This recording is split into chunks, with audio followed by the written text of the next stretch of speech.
नमस्कार, आप देख रहे हैं दी कंटाप। आपके साथ मैं हूं आसिफ सदकी। बिहार की सियासत 24 घंटे के अंदर किस तरह से बदल जाती है, इसको इस दो प्रकरण से आप समझ सकते हैं।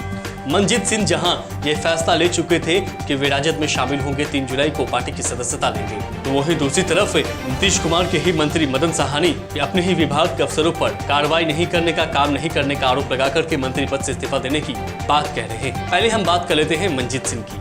मनजीत सिंह गोपालगंज के बैकुंठपुर के पूर्व विधायक रह चुके हैं। पार्टी में उनकी नाराजगी इस वजह से है कि बीते विधानसभा चुनाव में उनको टिकट नहीं मिला था और यही कारण था कि वे निर्दलीय चुनाव लड़े थे। लेकिन अब जो है उन्होंने ये फैसला लिया था कि वे राजद में शामिल होंगे, 3 जुलाई को राजद की सदस्यता लेंगे। ये खबर जैसे ही नीतीश कुमार को लगी, उन्होंने लेसी सिंह को भेजा गोपालगंज और गोपालगंज जाने के बाद सब कुछ मैनेज करने की कोशिश की गई, उन्हें समझाया गया।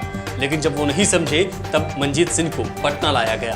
पटना आने के बाद वो नीतीश कुमार से मुलाकात की और मुलाकात करने के बाद उनके फैसले का यू टर्न हो गया। उन्होंने ये बोला कि अब घर वापसी करेंगे और जो है नीतीश कुमार हमारे अभिभावक हैं। खुद ही सुन लीजिए मनजीत सिंह क्या कुछ बोल रहे हैं। मुख्यमंत्री जी हमारे एक तरह से राजनीतिक पिता हैं और हमने 25 वर्ष से हम लगातार समता पार्टी से जदयू की राजनीतिक सफ़र हमने की है। पार्टी को बनाने में, बढ़ाने में, संगठन को मजबूत करने में हमारा योगदान रहा।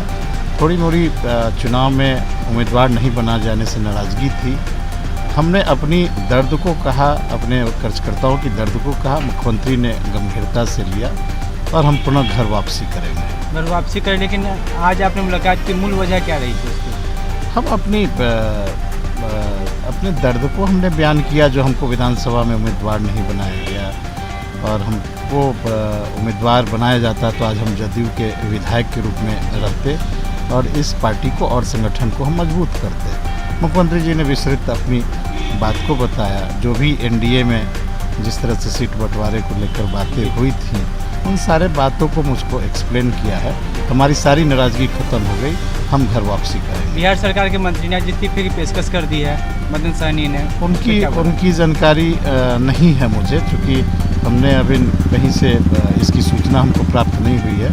जब होगी तो ज़रूर अपने बात को रखेंगे। तो ये मनजीत सिंह ने इस तरह की बातें कह करके सब कुछ साफ कर दिया है कि वे राजद में नहीं जाने वाले हैं। तो वहीं राजद में नहीं जाने वाले इस बयान को लेकर के राजद में काफी नाराजगी देखी जा रही है। राजद के जो नेता थे वो ये समझ रहे थे कि ये जो है तेजस्वी यादव के उस बयान का असर है या फिर उस बयान पर अमल करने का ही असर है कि मनजीत सिंह जेडीयू छोड़ करके राजद में शामिल हो रहे हैं। आपको याद होगा कि तेजस्वी यादव ने यह बयान दिया था कि रुक जाइए, 3 महीने में सरकार गिरने वाली है। राजद के तमाम नेता ये समझ रहे थे कि ये उसी रणनीति का ही असर है।